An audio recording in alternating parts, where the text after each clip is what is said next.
谁家在装修啊？打鼾？为什么可能打鼾？没关系，我有3种止鼾的办法。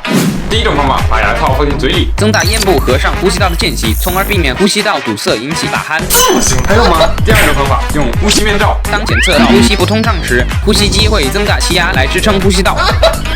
这也太麻烦了。那我还有第3种方法，在睡觉时把核桃固定在背部，让整个睡姿不会形成仰睡的状态，从而保持呼吸道通畅。你确定核桃不会被我压碎？